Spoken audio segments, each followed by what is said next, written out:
Hey, good morning, everybody. It's your man, Mr. Act Like It. And welcome to the Eye for an Eye podcast, where we discuss idioms, cliches, and also words of wisdom that'll help you get through your day. Today, we're going to continue on with our series on It Takes a Village. One of the major impacting factors of your village is usually people you were born to, but also to the people that you decide to date. So with that in mind, I've brought on a special friend of mine. His name is Brooklyn Taylor. I'll let him introduce himself and tell us what you know about this game and what can you add to this conversation, Brooklyn. Take it away, bro. Hey, thank you. Thank you for having me. Good to see you as always. We've had many great conversations around this topic over the years. My background on this particular topic is that I spent some years working with a high-level matchmaking and dating agency where people paid a lot of money in order to get matched with high value matches. So from a romantic perspective, these were usually people who were very busy with work and were professionals that spent so much time becoming the best, doctor, lawyer, CEO, business person they could, that they didn't necessarily hone the skills. And it is a practice skill to have the confidence to have successful romantic relationships. So that's my background with that. And so I think we can have a really good conversation about what people need and why it takes a village. Absolutely. Now, you said, if I remember correctly, you practiced matchmaking and you also practiced being a dating coach. What does a dating coach actually do? A dating coach helps a person put their best foot forward in the dating realm, right? They're depending on where you're from and how you grew up, and really even when you grew up, your skills can vary wildly when it comes to the game of mating and dating, because that's really what it is. That's what we're talking about, mating and dating. Everybody is not now. People have different levels of skill, right? And some people are just blessed in that they're either very natural in that game. They know how to relate to people, they know how to attract people, they know how to keep people around them. And some people are less so. Or some people are, it's like sports, right? Someone may have a lot of talent and no work ethic, or someone may have all the work ethic in the world, not all the talent, and they grind it out, right? So there's something as simple as attraction, right? Some people are just super attractive, and people don't even have to speak the same language as them. They can literally be, from a foreign country or in a foreign country. They could be, and we're in the USA right now. You could be in the US, from the USA, but they're in Italy, or they're in China, or they're in wherever they are. They're just so attractive that people will try to talk to them, try to engage them, and try to strike up a romantic relationship with them, right? Most human beings are not that level of attractive. But the good news is every single person on the planet can be more attractive than they are. Really? Everyone. How so? Well, everyone can be more attractive than they are, because if they're not getting the results they want, they can always turn something up, right? Like some people are, you can usually, unless you're an Olympian, you can usually get more fit than you are, right? True. You can usually dress nicer than you dress, or more appropriately for certain occasions or for certain places. You can, a part of it is just physically being where where the people you're interested in are, right? Because that's another thing we'll talk about. Like, I think access is so important, right? You whether you're trying to get further in business or your career or your education or your romantic life, it's hard to do those things from your couch, right? Obviously. So Right. you might be super attractive, but if you're Right. super attractive on your couch, then it's hard to meet and interact with people because you're not putting yourself out there, into the market. So but I do believe that, and I think it's pretty much a scientific fact that everyone could be more attractive. Like, if you're trying to reach your goal, then why not make it make yourself more attractive, right? Like, Right. it's I remember once I was watching something and someone was like, well, it was men complaining that uh it was men complaining that women only want guys with a lot of money and guys who have guys with muscles. And the gentleman who was talking was like, so if you think that's true, let's say that is true, that women only want guys who have a lot of money and guys who are physically fit. It's like, if you did think that was true, why aren't you spending your time getting more financially successful and or getting more fit? Because you Yeah. swear that those are the only two things stopping, you from getting the women you want, right? Right. But the hypocrisy there in the guys that think like that is like, well, you want to live in your mother's basement and still date supermodels, but you think it's unfair that the supermodels want a smart guy or a funny guy or a guy with means to pay for dinner, you know. So, like, there are things that you can't change. I mean, well, it's in modern times you can change almost everything, but there's things that you usually can't change. Most people cannot make themselves taller, Taller. but Right. that's about all you can't do, right? Like, so let's pick a struggle, right? You can't make yourself taller. But to me, I think, especially, we'll speak for men, that's about the only thing you can't do, right? If you're 200 pounds overweight, there's a way to get yourself slimmer. And Right. if you don't have the financial means that you want, there's always, especially if you happen to live in a free society, and almost Mm-hmm. anyone who has access to, the YouTube, Spotify, Apple, Google, wherever they're listening to or watching us right now, if they live in a place they have that kind of access to hear us, then they probably live in a place that they have access to some. No, I'm not saying it's easy. Everything, it's not easy, but if it was easy, everybody would do it. Right. Basically, what I'm getting at, my thesis is that you can improve your chances and get more of what you want in Right. mating and dating if you try, right? If Okay. you don't Yeah. try, because hope is not a strategy in this realm, right?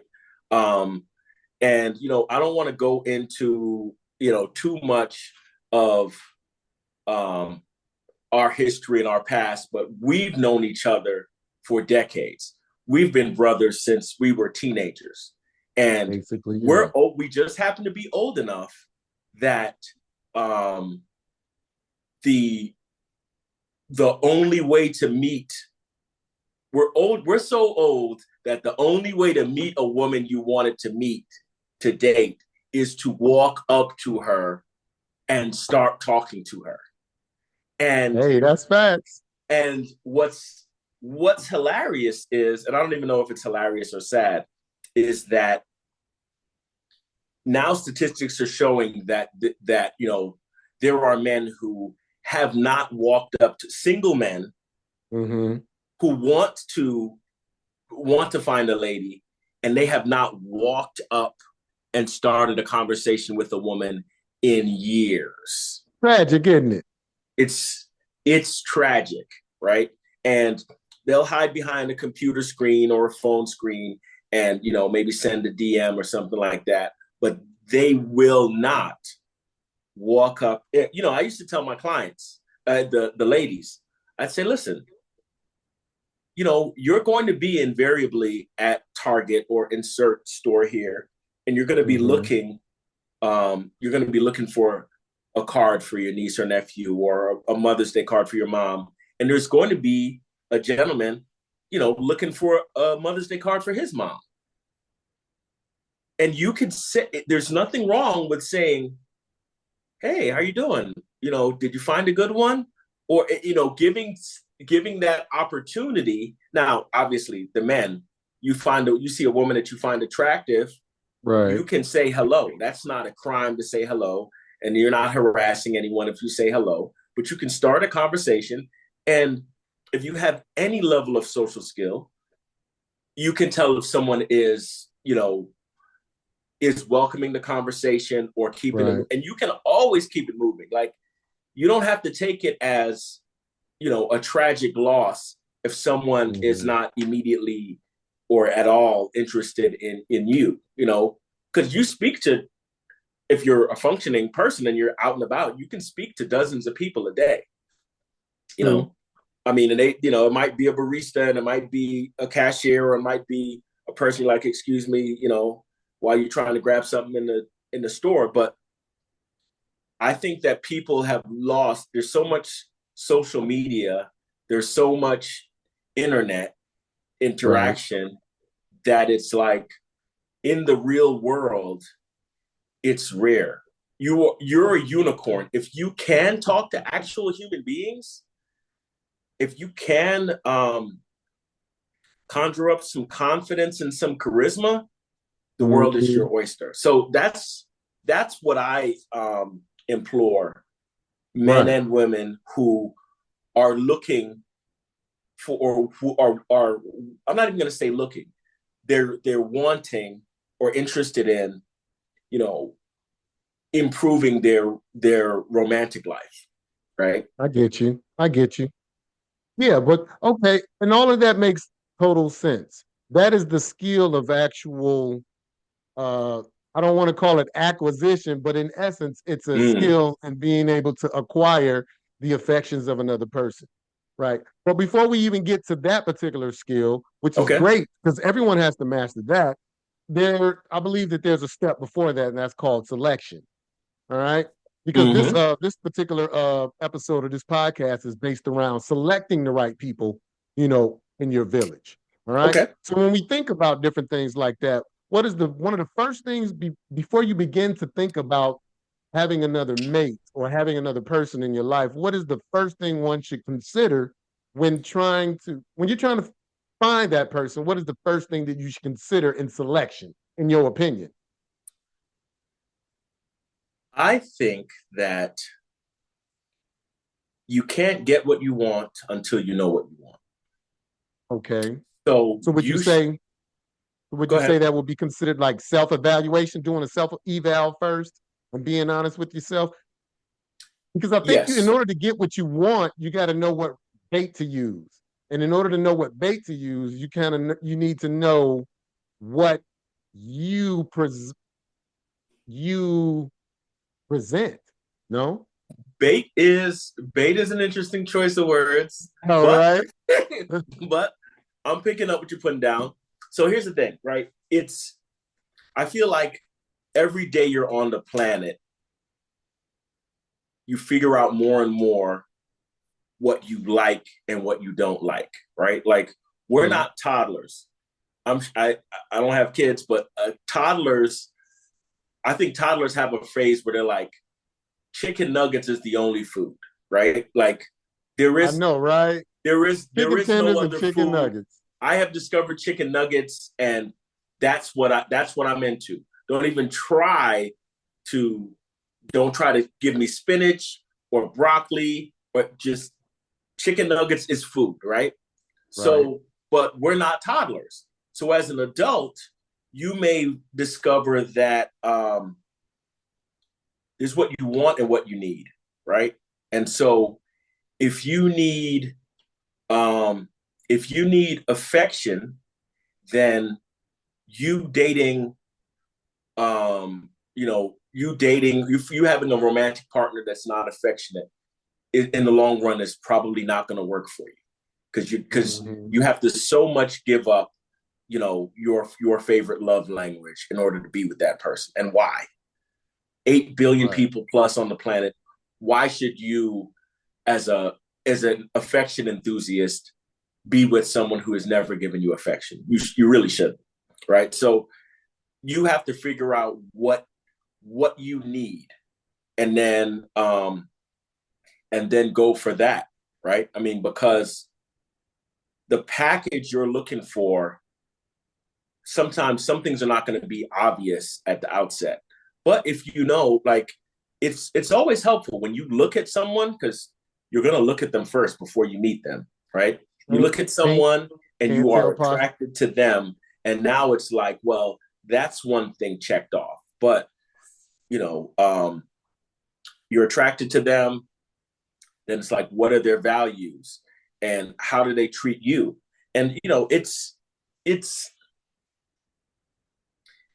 doesn't make sense to me, and I personally don't accept um, the feeling that, to me, it doesn't make sense if the feeling is that uh, the person isn't into you, right? Mm-hmm. Because I think some people make that mistake in that um, you might be able to attract a person that's not into you because they might be interested in some aspect of you. But when you're on the hunt and you're utilizing your bait, as you say, right? You just want to use your discernment and say, okay, you know what? Um, I have experience. Some people have a little, some people have a lot, but I have experience, and in my experience, this is what this looks like. And in my experience, this kind of person hasn't worked for me, so I'm not going to do that again. I'm going to, you know, um, there's a business adage that says hire slowly and fire quickly, right? So make sure that that person is right for you. And again, maybe we're putting the cart before the horse because you're still saying the selection process when you're going after what you want. Right. And the reason why I asked that question is because oftentimes I hear when we talk to people about dating, we always hear that, love is organic. Love just kind of comes. Love don't have no net, all of these different things. But what I've learned over the years is that, That's movie you stuff. know, that's right, right, right. So I realized that it's actually something that you have to put thought, effort, planning, just like any other successful endeavor that you go into. You got to put thought, but I find that a lot of times we're not putting that in. And oftentimes we date when we probably do the most dating when we're young, you know. So Oh, I'm for sure. hoping that, with this in our virile, our more vibrant years, that we spend more time thinking, because there are certain things, like I said, are just going to organically come. If you're an attractive person, organically people are going to just come to you. I always say Right. there's universal, I always say there's universally attractive people, and then there's niche attractive people. Like, you can think that this person, Halle Berry, is universally attractive. It don't matter what race, creed, sex, whatever. You're going to look at her and you're going to say he's attractive. Yep. So I think that oftentimes we don't think about what it is that we actually like and what we actually need, and we don't think about the why we need them and why we want them. You know, for instance, you brought up affection. I was dating one particular for a lot of years, and I never knew that affection was something that I wanted until I met somebody who was affectionate, and I Mm. realized wow, this is the greatest feeling ever when someone wants to touch you, wants to hold you, and Right. kiss you on a regular basis. So now I can't date unless you're giving me that. You know what I mean? So that's on my checklist. When dating, would you recommend that a person has a checklist, so to speak? Maybe not a hard checklist, but just a point of reference for going out and when they become at the age where they're ready to date. But before we get to that, think about that for a second. Let's talk about dating. There are two types of dating, as far as I can tell. There's the casual dater, and then there's the person who's dating for purpose. Uh, the people that are usually your clients, I imagine that they're dating for purpose. Yes. Yes. But I also have a theory. Okay. I have a theory that, and I'm just making this theory up as we speak, but I thought about it when you asked. Um, Freestyling. I don't think that was that I said you're freestyling with the theory. I freestyling. got it. I don't think um, my freestyle theory is this. I believe that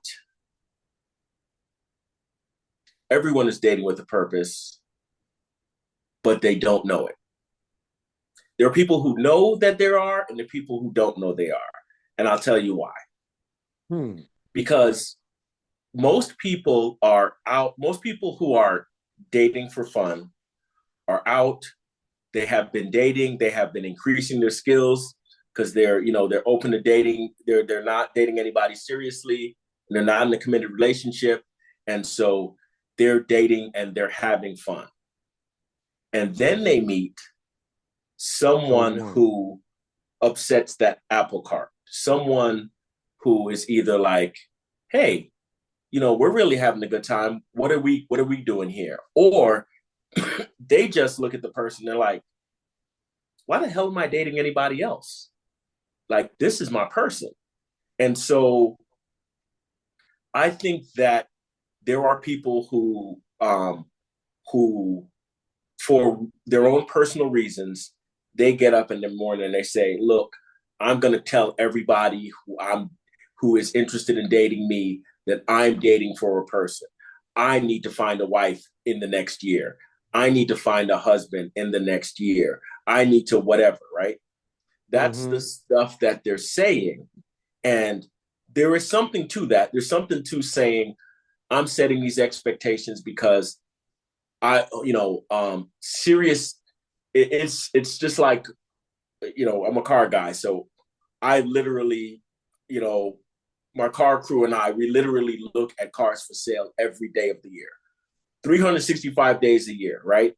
And people who are selling cars, excuse me, people who are selling cars present them differently.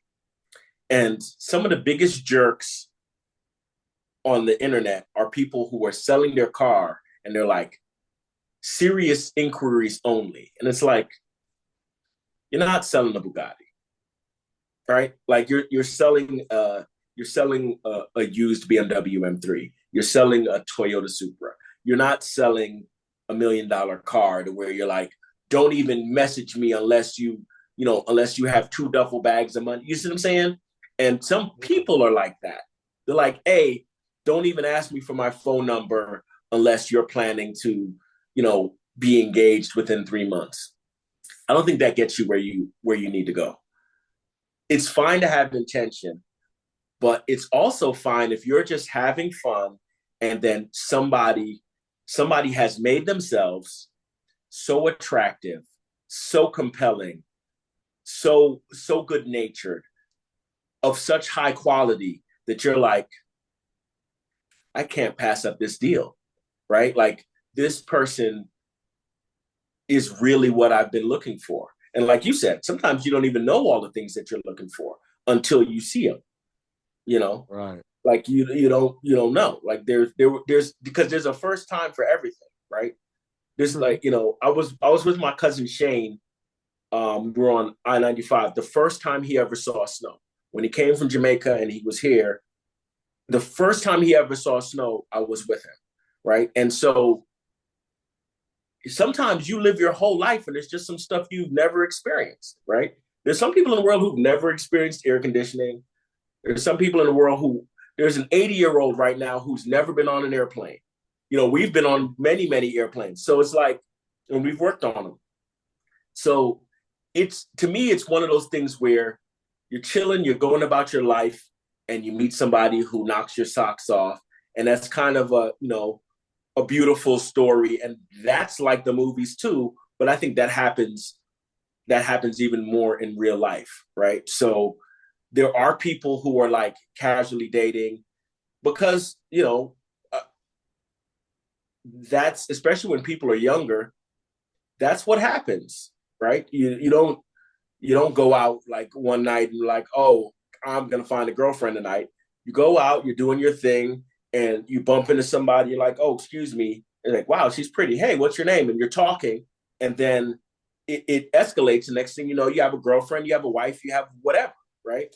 So I think that whether you um, whether you set out to do it or it happens organically, I think that human beings are wired for most human beings are wired for um, that kind of bond where you come together with someone and everything works out and you end up together. Okay, cool. All right. Well, that's a lot of great information, man. I really appreciate it. Let's talk about some other aspects of dating. There are a lot of viral moments on the internet. We oftentimes hear about, you've heard about the Kevin Samuels era, where he mostly talked about high value men and even before he talked about women dating, or he talked about women dating a high value man, he often spent a lot of time talking about men to become high value men. But one thing that keeps coming up is, and and I'd like to know your opinion on it, is dating people who have children or single parent. Um, do you think, in your opinion, one way or another, do you think that it's a wise choice for someone, let's say that you don't have any children? Would you consider it a wise choice? Do you think it's a good or bad based on fit? What are the factors that one would consider? Because it seems like right now everybody's either been married and divorced. When you get around our age, you've either been married and or divorced, or you were at some point had a child. So either way you have kids. So I was just wondering, what are your opinions? And I'll give mine after you, uh, on dating single parents from a male's point of view, and then talk about it from a woman's point of view who may want to date a guy who has kids because maybe she doesn't want to have them in herself. What would you say to that? Hmm. Um, I think that I think that everything is a case by case basis, right? Okay. All right. It's I when I was younger, I dated a couple of women with kids. Mm-hmm. No, actually, really just one. And then for literally decades, I never dated anybody with kids. So, and then and then I did again. So Right. I think it's a case by case basis. Um, there are obviously going to be challenges. You want to date a good person, right? Right. And a good person is going to be a good parent, right? It's kind of hard to argue that you're a great person and you are a horrible dad. You're a great person, but you're a horrible mom. It doesn't really make sense. Now, Right. you have to know and accept, that there's always going to be something that comes with that, right? If someone has children, then if they're literally children, they need to be tended to. They need to be taken care of. So you may not be able to drop everything and go away for 3 months because a person with children has to make sure that their kids go to school Right. most of the time, unless maybe if you're homeschooling them, and then you'd still have to do the schooling thing wherever you went. So I mean, there are some challenges to dating someone with kids, but A lot of those challenges can be, well, all of those challenges can be dealt with, but you have to decide if that's what you're interested in. You know, Definitely. if it is worth it to you to to to do that, right? And that goes for men and women, right? Like Right. if you're dating somebody, um, if you're a woman and you're dating a man and he has kids, and the mother or mothers of those kids, you know, want to fight you, I think that's probably pretty rare. I'd hope that's pretty rare. But I people would want to hope fight, so too. you know, people want to fight you, or people are mad at you, or people are trying to make your life harder.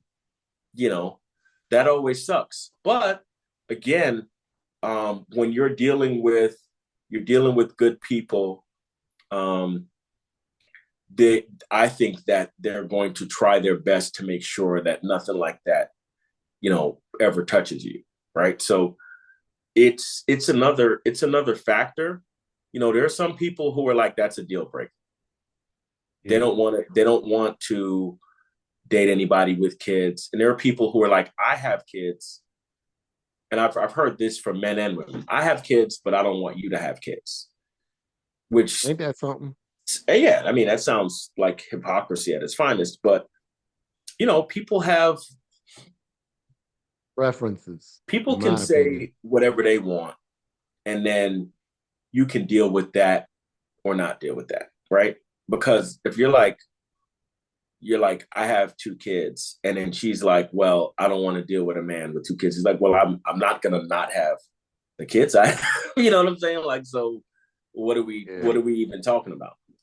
So now your turn. What do you think about You know dating what? people with kids?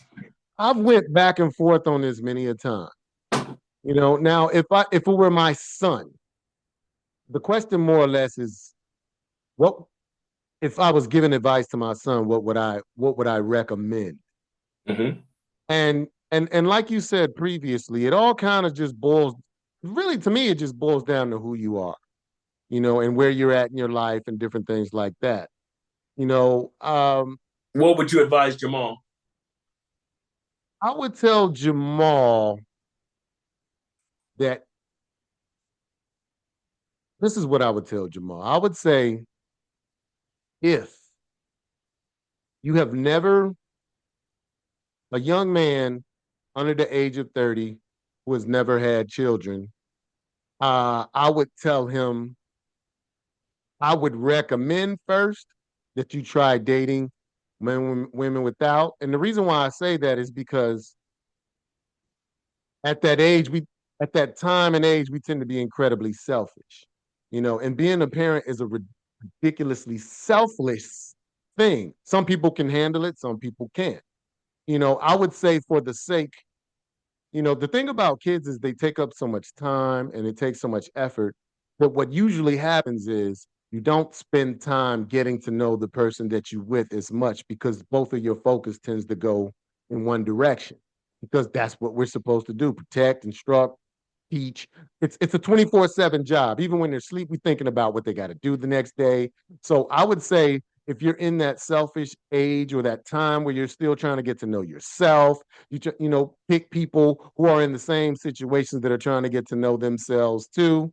Um, that way you guys can dedicate your time to finding where each other fit before you add someone else to it. Now, you can do that with someone who has children, but I think the amount of time that it takes is limited because their time and their efforts have to be spent somewhere else.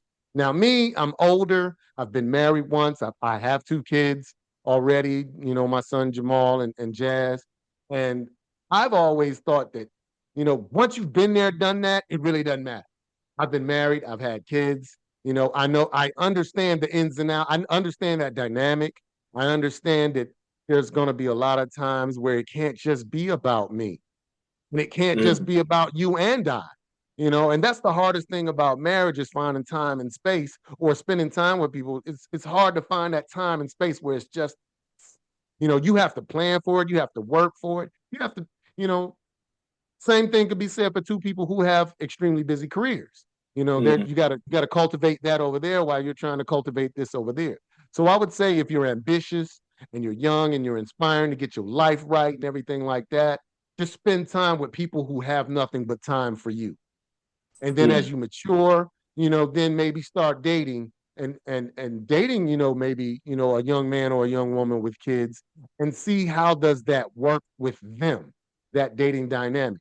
Because the hardest thing for a man or a woman to do is to build a bond with a child, and then the relationship ultimately don't works out. And now you have this Mm. broken bond that affects you.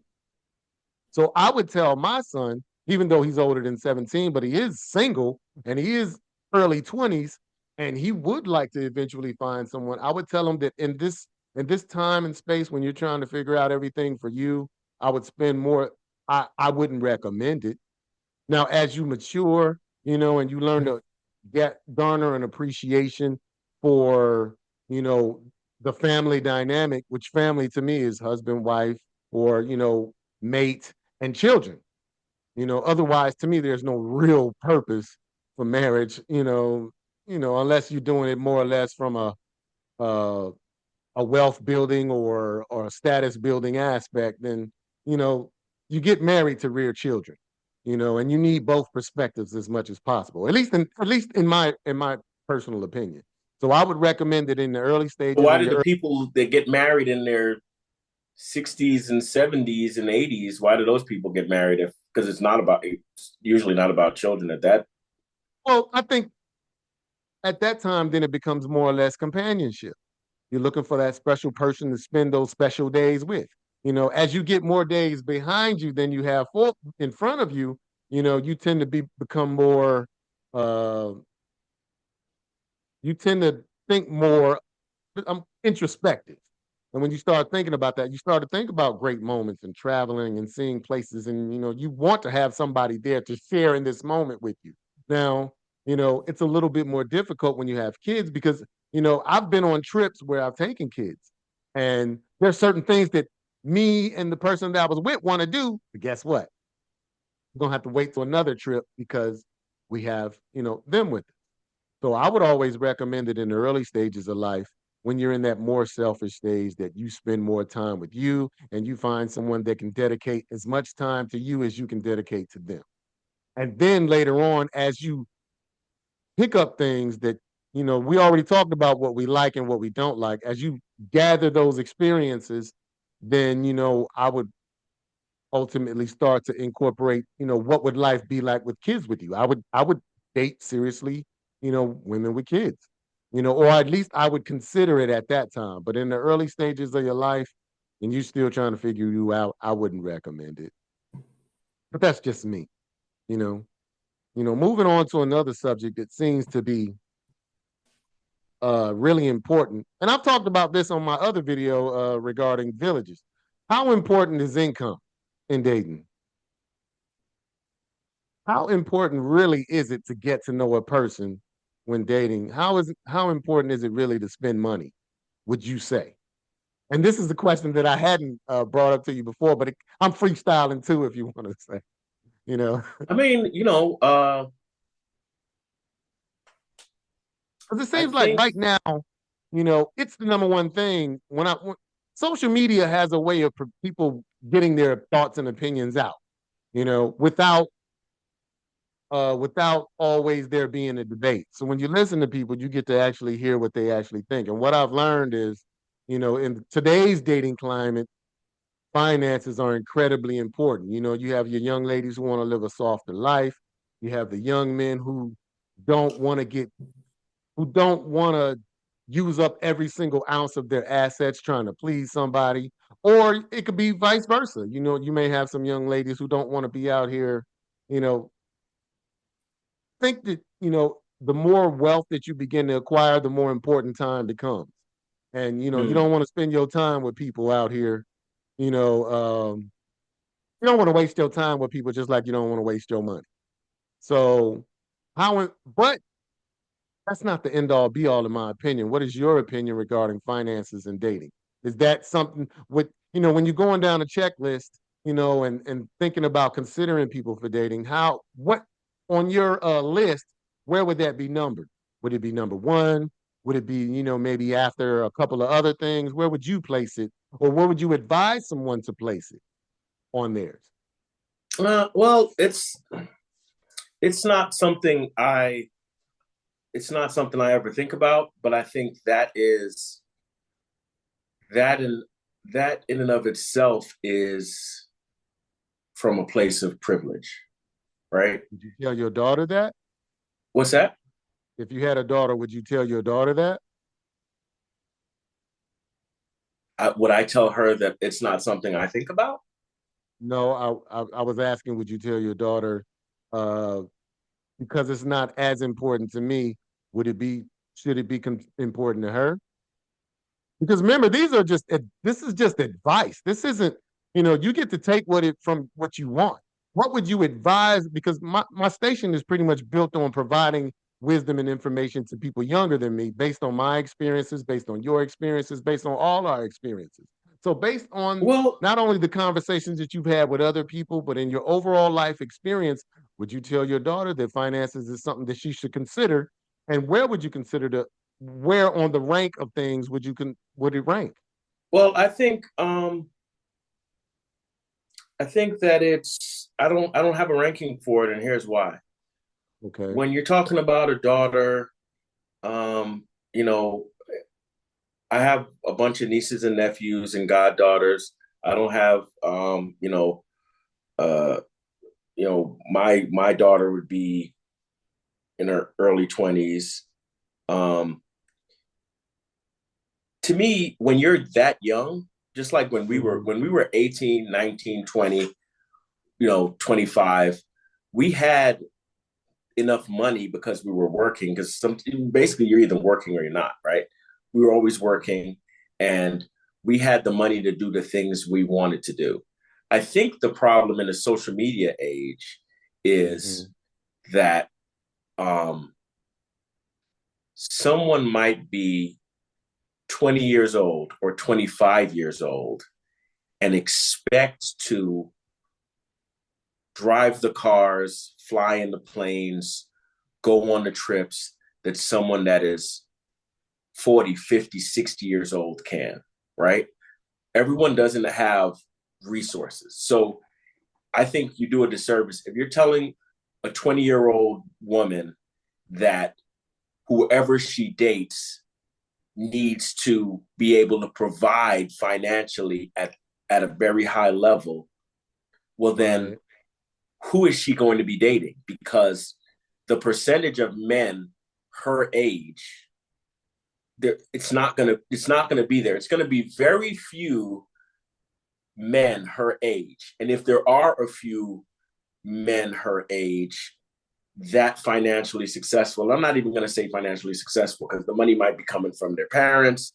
Who knows where the money Right. is coming from? But if she's 20 and the guy is 20 and he's got, unlimited funds, like a person who's been working for decades, then you're going to be in an interesting situation, because sometimes someone that young that has that kind of that level of finances. Think of a young NBA player, a young NFL player, a young tech bro, or whatever, right?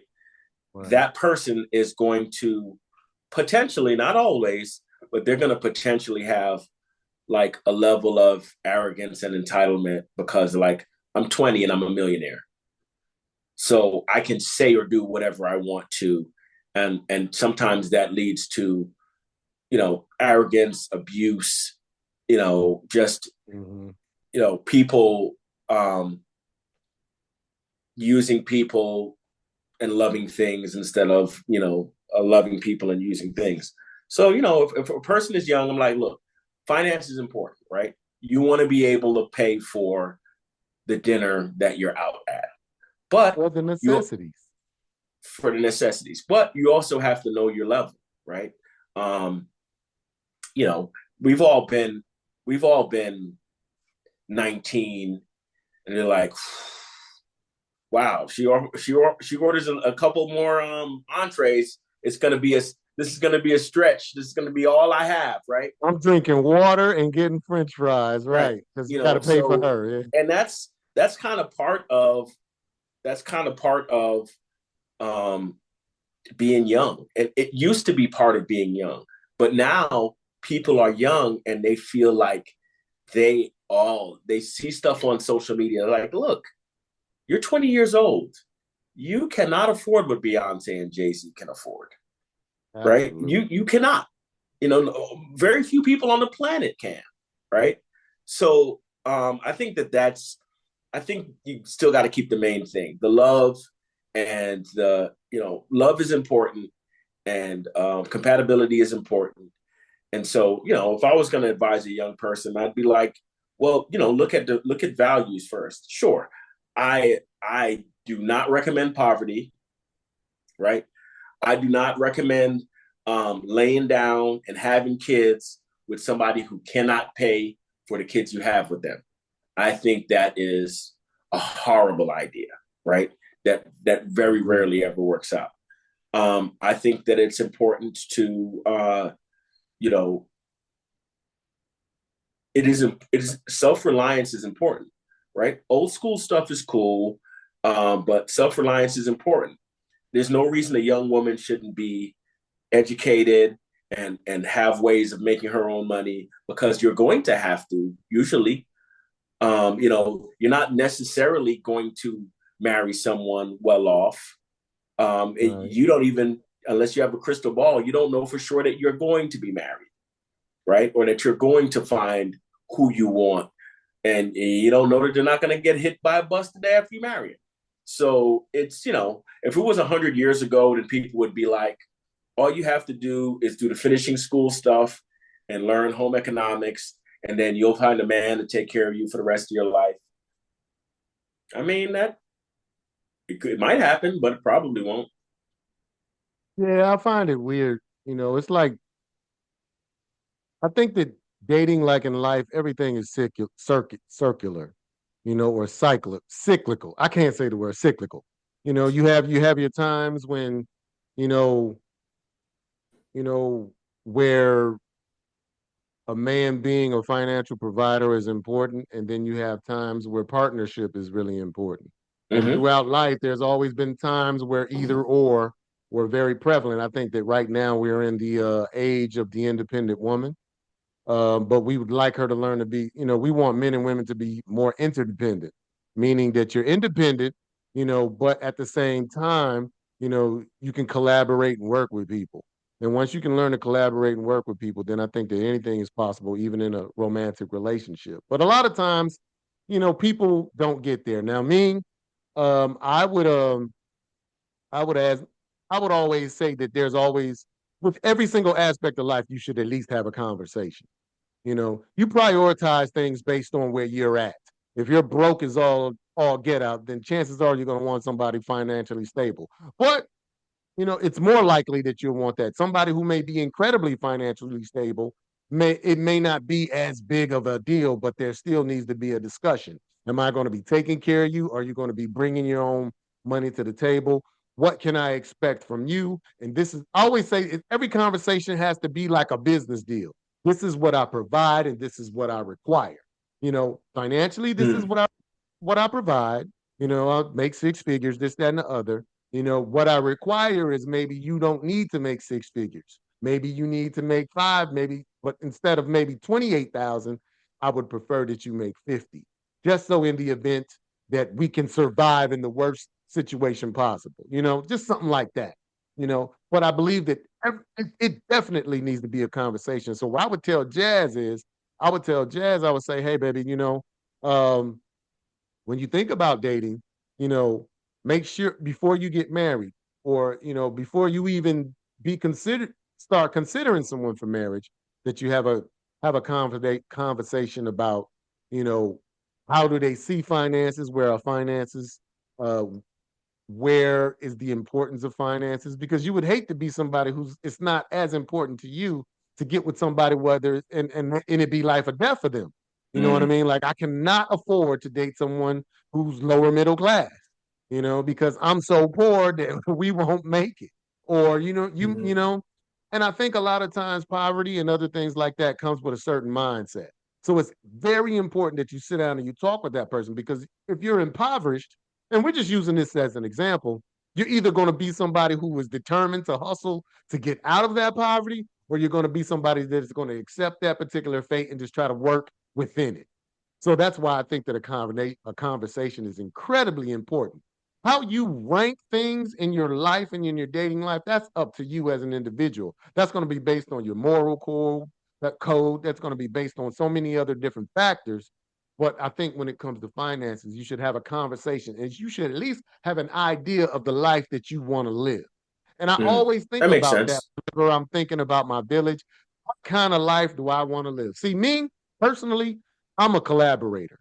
I'm a community person, you know. So it would be really important to me that I have somebody that I can collaborate with and have discussions with, you know, while at the same time understanding that maybe our house has roles.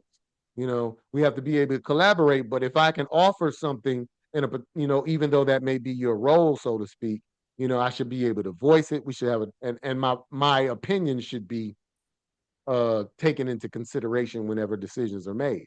But so that's why I think it's important, you know. In So, your what life, have you found in your dating life? uh-huh. Um, have you found issues and concerns when the money wasn't right, or when both people weren't contributing, or or did you find that things changed?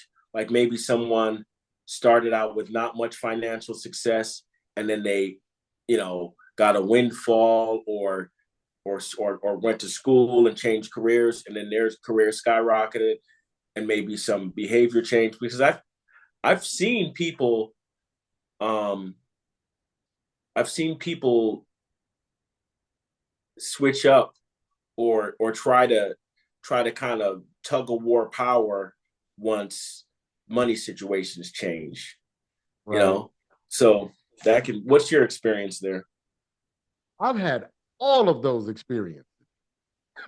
I've had an experience where I've met somebody who had absolutely nothing, and then they came into a windfall, and things change, you know, maybe for the better. Well, it really wasn't for the better. It really wasn't, because, you know, every experience changes you to a certain degree. I don't think it totally changes you, but it does change you to a certain degree. And the But thing did it is, change her, or was it the kind of thing where a person like a lottery winner did not have the financial skills before they won the lottery, so they almost always lose it? You see what I'm saying?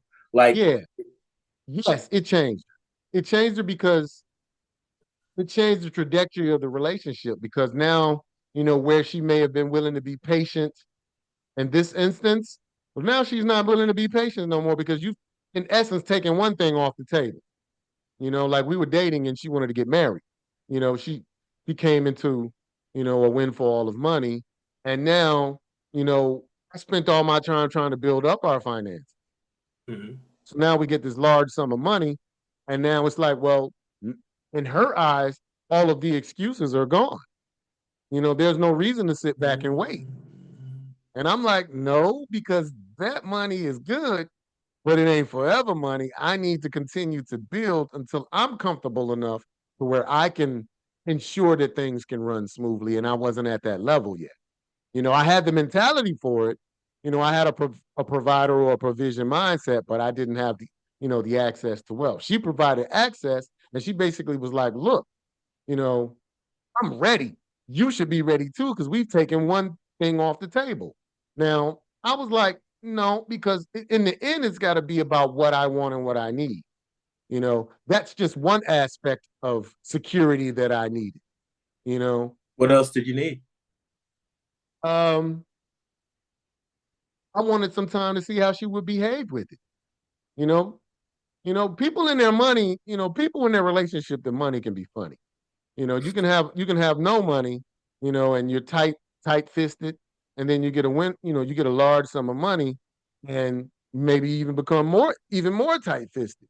Or now you're looking at everybody like everybody's somebody who's trying to take from you. You have to give those type of things time, and then you got to see where all the beggars are coming from. You gotta, so because they're out there, they're just waiting on you. Mm. So I want to see how you relate to them. Are you going to give your fortune away, or are you going to be one that can say no? Are we going to sit down and collaborate about how we want this money to spread out, or are you going to say, "Bump you, that's my money. I'm gonna do what I want, and I Mm. get to run it when it comes to money." Those are all important. Um, What's mine's is mine's. What's yours is mine's. hey, very old cliche, man. Thank you for bringing it up because that's what this show is all about. What's mine is mine, and what's yours is mine. So I wanted to give it time to see. I wanted to see how you reacted. How did you behave? Because all of those things to me were a part of her core value. Money, all of these different things are just stimulus. That's what they do. They stimulate you and you find out what your reaction will be because everybody says what they would do if they got $1 million, but nobody Right. truly knows what they would do. Some Right. people like me, if I came into, millions of dollars right now, I have a written out plan, what would be the things that I would do. Most of us don't plan to that level, you know what I mean? Most of us sit there and we have visions of riches, what we would buy and how we would do these different things and all that, but none of us really know what we would do. So that's why it's always important to when the stimulus is provided it's important to watch, to pay attention, to go Mm. about your day while paying attention. Because one thing about relationships, I always say relationships are an everyday choice. Every day you wake up, you're choosing to be with that person because there is nothing keeping you with a person these days. Marriage doesn't keep you with a person. Nothing keeps you with a person. So every day you have to wake up and you decide. But also every day you got to wake up and watch. You know what I mean? Mm. How do you behave when you have everything and you can't lose? How do you behave when you have absolutely nothing and you've gained everything all in a short amount of time? All of those things are important.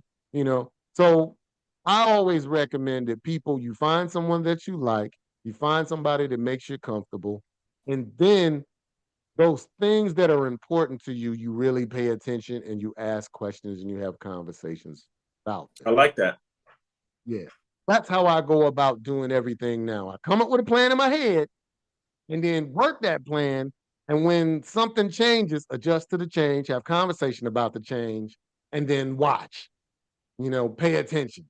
It's like if you both were to move, from one, if you both lived in Maryland and now you want to move to Florida, you know, you get to Florida, now you want to see how this person behaves while we're in Florida and pay attention because things can change. You have a stimulus, something has changed, so now you want to see how a person reacts. So you always have to be watchful. You always have to pay attention. Communication is something that I think is really important. And the problem is a lot of us don't even know what communication is. We think communication is talking. But if Right. 80%, but if it's been confirmed that 80% of our communication is nonverbal, then why do we talk so much? You know what I I'm mean? with you on that. I'm actually So that's why 100% with you. watching, right? So that's why watching and paying attention and providing a stimulus. I used to always get on women about testing, so to speak, or testing. But it's okay to provide a stimulus. Now, don't be disingenuous with it. Don't try to, give somebody some BS. Don't do that. But if there's a real life situation that comes about, there's nothing wrong with saying, hey, look, I'm falling on hard times. I want to see how, hey, I might need a little help. Do you have a generous person or do you have a person that holds on to that? That's important because if y'all both get money, now you got to know how to treat them. You know what I'm Mm. saying? You got to know what, so it's important to me. I like that. I think that I think that it's important to understand yourself, and I feel like as a man, it is important to keep yourself healthy physically and financially. And because, how do I say this? Como se dice? I think all things being equal, people are primitive. Right. Let me break that down. Yeah, I've often heard you say things like people are just animals with driver's People are licenses. animals with driver's licenses. I've always said that. I think that people are primitive, and science proves it. That's why, and some of it is, some of it presents as unfair, right? Um,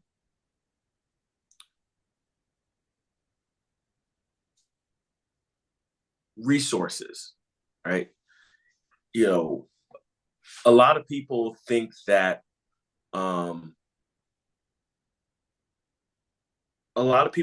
it is unfair, that things like hypergamy are unfair, right? Hypergamy is the social and cultural um, phenomenon of women wanting to um, date, mate with, and marry men who are bigger than them, stronger than them, older than them, um, with more resources than them, right? That's hypergamy. Women want to date up, across, but if they can, up in social status and wealth and resources, and you know, so that is modern times. In a lot of ways, modern times makes that harder to do. It makes it statistically harder to do. Women are very highly educated in 2025. Women are very highly compensated in 2025, right? Especially when we're talking about professionals. So if a woman is making $200,000 a year, and that gives her the feeling that she needs a man who makes at least $300,000 a year, or she's not going to feel right, then she's going to narrow her dating pool, because there are so few men making 300,000 and up a year, right? And so Right. she would have to theoretically find one of those men who is not married, and then also hopefully an appropriate age, and then also hopefully someone that she could be at least minimally attracted to, right?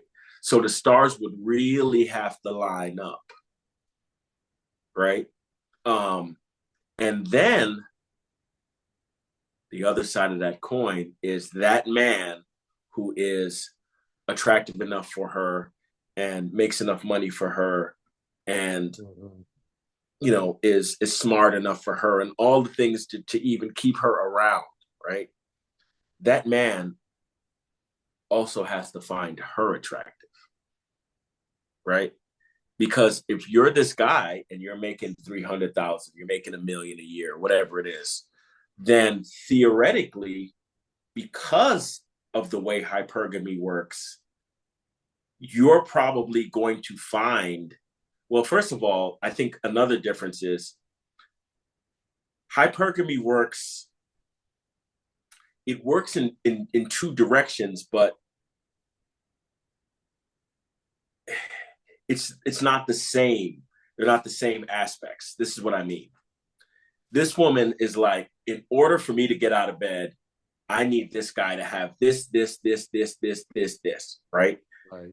And but if a man is making $1 million a year, he's not going to need all of that. He's not going to need his woman to make 800,000 because he makes, sure, you got the power couples every once in a while, but in our experience, we've been men a very long time, our whole lives, and we know a whole lot of men, right? Um, and this is why, you think of something like old school, like a TV show like Mad Men, right? The guys are on Madison Avenue, they're making all the money, and Right. invariably, like probably 5 guys on the show left their first wife for one of the secretaries in the office, right? She has nothing. Well, she doesn't have nothing, but what she mainly has is her beauty, her femininity, and her, what men and women are not looking for the same things, right? So this is why you will almost never see a woman who drives a Bentley go after a guy who's driving an old beat up Honda Civic.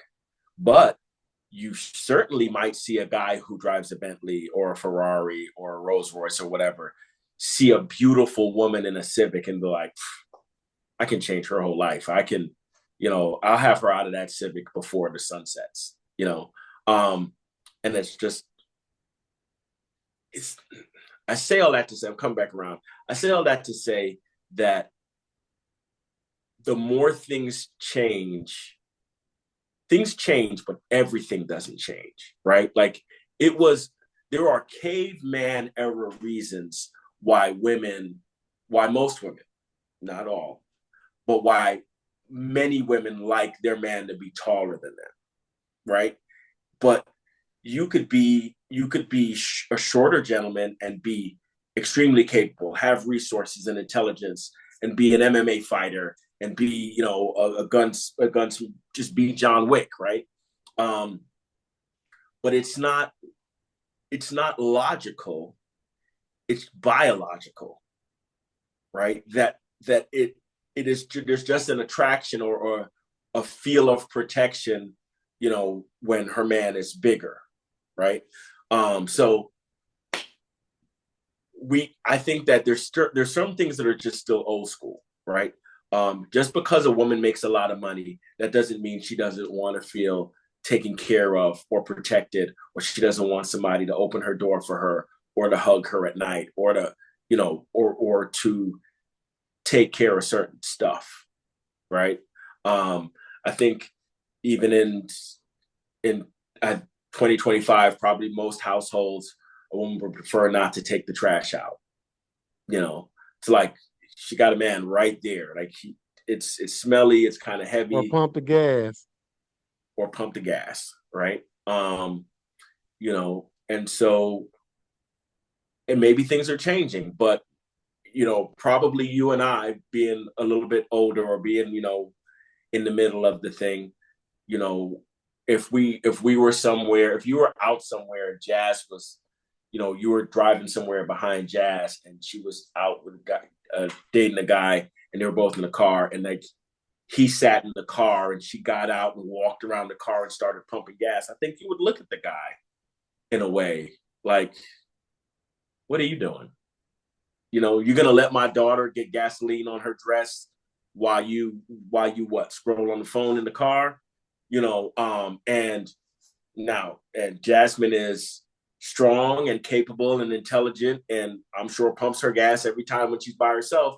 But just the old school in us, and just the like, well, what are you there for? If you're, what are you there for? You're supposed to protect my daughter when I'm not around. What exactly are you doing if you're not doing that? What we would seem a very minimal thing, right? I mean, but maybe she's not into it. So I guess it's all case by case and by era and by culture. I don't know. What do you think of that? I mean, I agree. I literally agree with everything that you said, which rarely happens. Me and you, we used to have a show called the Agree to Agree to Disagree disagree. show. And we often disagreed more often than we agreed. So I find it, kind of awkward that we're sitting here and agreeing on so much I today. mean, But hey, maybe we times have changed, and we've you've come evolved. to maybe you've come to the realization that I was right all along. I doubt that. I think maybe when you started to get facial hair, you started to realize more and more that I was the wiser of the two. But hey, That's it's hilarious. cool. Hey man, we talked about a few things. We're gonna go ahead and wrap up here soon. But we talked about, so many different aspects of dating. We talked about, dating single parents, what are my recommendations? What are major things that we consider? We've talked about different things like, having financial conversations, sitting down talking about, love languages, as you stated previously. Mm-hmm. We've talked about the difference between casual dating and purposeful dating. We've realized, just by listening to you, that there really isn't much of a difference. They're just different names, but they kind of do the same thing because ultimately the outcome is still the same, right? Yeah. You know, we talked about a lot of different things when it comes to dating and other things like that. What would you say out of all the things we talked about and some of the things that we haven't talked about? What would you say, last thing, what would you say is the most important thing in dating today?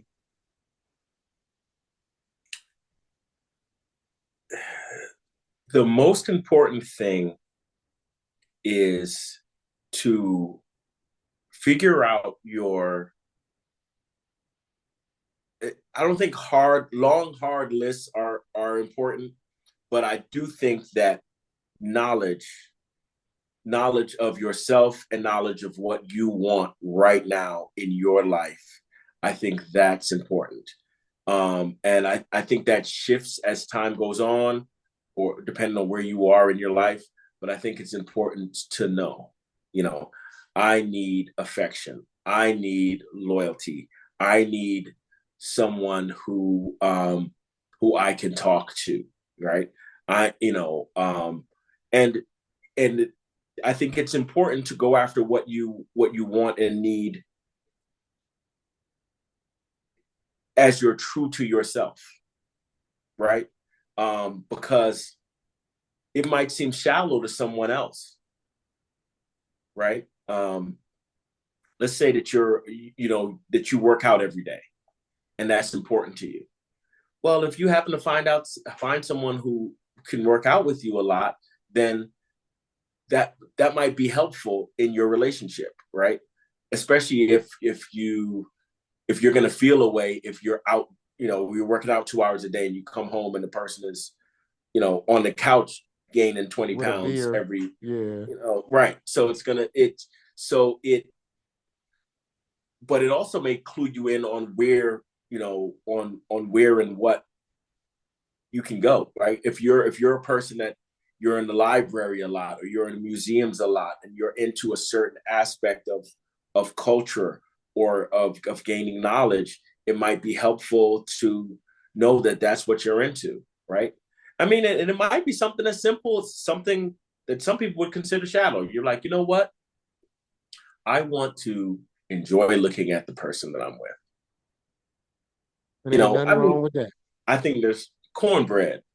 Ain't nothing wrong with that. Cornbread. I think that is, you know, it varies from person to person because people have been very, very adamant about insisting that they're sapiosexuals, that they're attracted to people for their brain and intelligence, and that's cool. But there's nothing wrong with finding the person that you're interested in, intelligent, or funny or whatever, but also, lovely to look at. And that's subjective, you know. So if you can find someone that you're attracted to and they're a good person and they're funny and they love you. I mean, because to me it's very important. I think high on the priority list is when you're looking at people that you're trying to be with, that you want to be with, you know, this is going to sound trite. Find somebody that wants to be with you. Go where you're appreciated and not where you're tolerated. Go where you're appreciated at bars. Now I'm agreeing with you. Go where you're appreciated, not where you're tolerated. And that you can put Absolutely. that for every aspect of your life. If your family doesn't appreciate you, don't show up at Thanksgiving. If the person that you want to be with, make sure the person you want to be with wants to be with you. I mean, that it sounds so simple, but I think again, in this modern day and age, and hypergamy does this too, right? The guy's like, I make $1 million a year. I can have any woman I want, but it's in quotations. You cannot have any woman you want, right? Because there's some women who will not be with you no matter how much money you have. Sorry. Facts. That's just it. So it also, like, you can't say I make $1 million a year, so it's okay for me to be a shitty human being, right? Because I can cut a check. That's not how really, that's a recipe for disaster. So you Right. can still be a better person. You can you can make yourself more attractive. You can be a better person. You can have the life you want. And if you improve yourself enough, you can do almost anything. But you should definitely check and make sure that the person you want wants you back. Absolutely. And those are bars. Hey, Milk, Brooklyn Taylor, I appreciate you coming on, bro, man. Why don't you go ahead and let everybody know what your social is, or let them know where they can find you in case they're ever looking for you, man. Oh, sure. You can find me on Instagram at King underscore Brooklyn underscore Brooklyn. You can find me on Facebook at Brooklyn Taylor. You can find me at TikTok um, at Brooklyn Taylor Tech. Um, yeah, it's always a pleasure, King. Appreciate it, man. Thank you for Hey, having me on. But we're it's the give and go. We're like, I'll just name any harder basketball what like duo. Penny and Shaq, boy. Penny Karl and Malone Shaq, and John Stockton. man. Yeah. So Yeah, man, it's been a long time, bro. Well, yeah, look, King. ladies and gentlemen, thanks again for coming and joining us at the Eye for an Eye podcast. I am Mr. Act Like It with my brother here, Brooklyn Taylor. We appreciate your time. We appreciate you taking a look, taking a gander at what we got to say, because down here in the South and in the Mid Atlantic, we got something to say. So I appreciate the time, bro. And Amen. until next time, everyone, take care and God bless.